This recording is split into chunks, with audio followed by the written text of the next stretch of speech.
Wall Street loves easy money, high fees, big fat bonuses, and shorting dying companies. That's the game.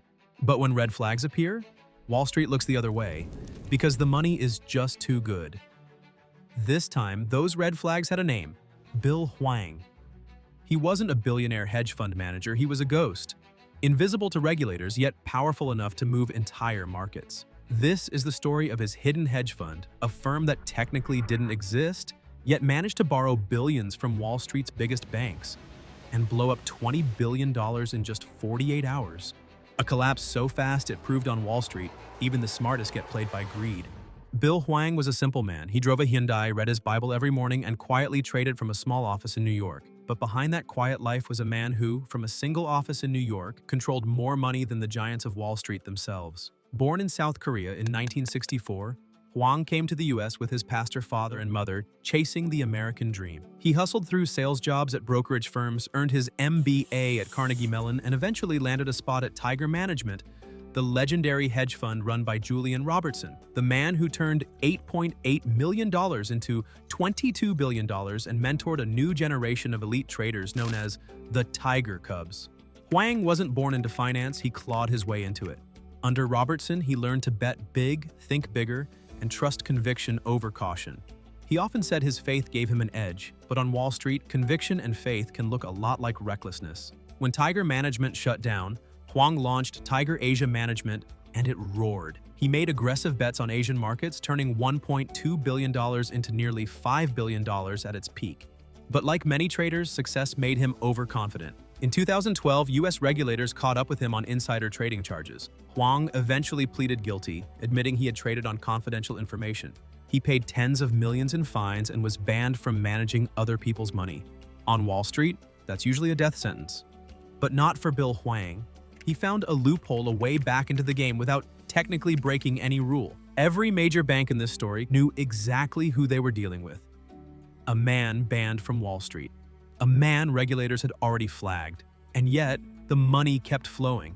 Because on Wall Street, a bad past isn't a problem as long as the trades are profitable.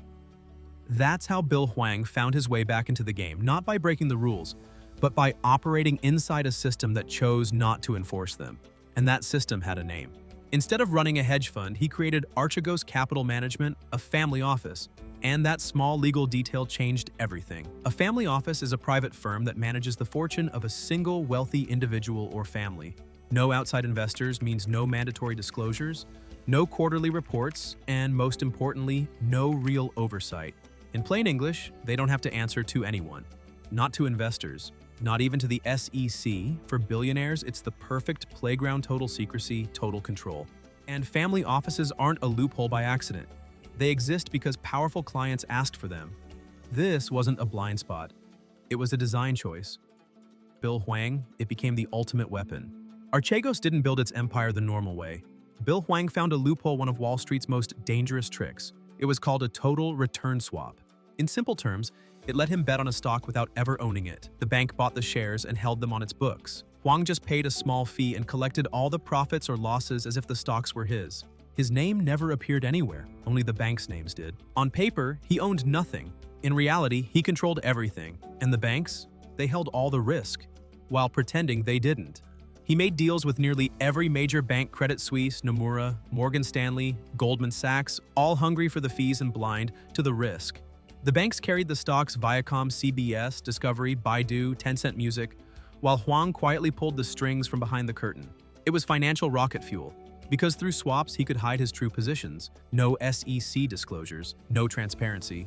No one knew how massive his bets really were. And because these weren't direct stock purchases, the usual margin limits didn't apply. So Hwang kept stacking swaps one after another until a small fortune turned into something monstrous. Normally, when you buy stocks using borrowed money, called buying on margin, brokers have strict limits. For example, if you put in $1 million, they might let you borrow another $1 million, a 2 times leverage cap. But Hwang wasn't buying the stocks directly. He used total return swaps, which are contracts, not actual ownership. That means margin rules didn't apply because technically the banks owned the shares, not Hwang. So he could borrow way more, 5 times, 10 times, even 20 times, because the system didn't treat him like a regular investor.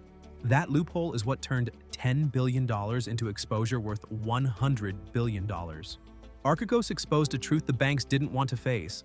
Sometimes they don't see the whole picture until it's too late. To every bank, Bill Huang looked like the perfect client. Quiet, wealthy, low profile. Each firm saw only its own slice of his portfolio, and on paper, that slice looked safe. Credit Suisse saw media stocks, Nomura saw Chinese tech, Morgan Stanley saw entertainment. Each believed Huang was diversified, balanced, low risk. But in reality, they were all financing the same bets.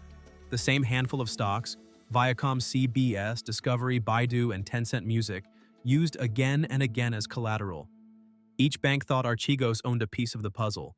But together, he was the puzzle. Individually, his positions looked harmless. Collectively, they formed a $100 billion time bomb hiding in plain sight. How did the biggest banks miss it? Simple: greed. Archegos paid massive fees, and as long as the trades kept winning, no one asked questions. Every major bank kept feeding the machine, convinced they could cash out before it exploded. None of them realized the others were doing the exact same thing, financing the same stocks with the same collateral. That invisible web of leverage made the entire system fragile. If one stock fell hard enough, it could set off a chain reaction across every bank tied to him. And that's exactly what happened. It all came crashing down in March 2021. Viacom CBS tried to raise money with a new stock offering, and the market didn't like it. The stock tanked overnight. For most investors, that's a bad day. For Bill Huang, it was the spark that blew up everything he'd built. Archegos was built on borrowed money, layer after layer of leverage. When those stocks dropped, the whole tower started to collapse. The banks wanted their money back. He didn't have it. That's what's called a margin call, when your bets fall so fast that lenders demand more cash to cover the losses. And if you can't pay, they start selling everything you own. Every major bank, Goldman Sachs, Morgan Stanley, Credit Suisse, Nomura, UBS, Deutsche Bank, all knew one brutal truth. If anyone started selling, the whole thing would collapse. But guess what? Goldman Sachs didn't wait. They saw the risk, said screw it, and dumped their Archegos-linked stocks before anyone else could react. Morgan Stanley followed right after quietly unloading billions before the rest of Wall Street even realized what was happening. They got out early, barely taking a hit. This wasn't skill, it was access. But Credit Suisse and Nomura? They hesitated. They thought prices might bounce back. They didn't. By the time they started selling, the market was already on fire. Within 2 days, over $100 billion in market value vanished. Viacom CBS down more than 50%. Discovery crashed. Baidu and Tencent Music wiped out. It was a bloodbath, one invisible man's trade setting off a global chain reaction. Credit Suisse lost $5.5 billion. Nomura, $2.9 billion. Even Goldman and Morgan Stanley, the ones who moved first, took hits, just smaller ones. And all of this because of one guy running a family office nobody was even watching. One man, a handful of stocks, and the most powerful banks in the world tripping over each other to escape their own greed. When the dust settled, the empire of Bill Huang was gone. Archegos had collapsed completely. Bill lost everything. Billions wiped out overnight. He wasn't just broke, he was personally bankrupt. The same banks that fueled his rise lost a combined $10 billion.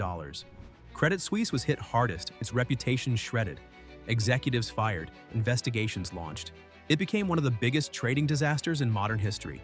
And here's the irony. None of it was even illegal.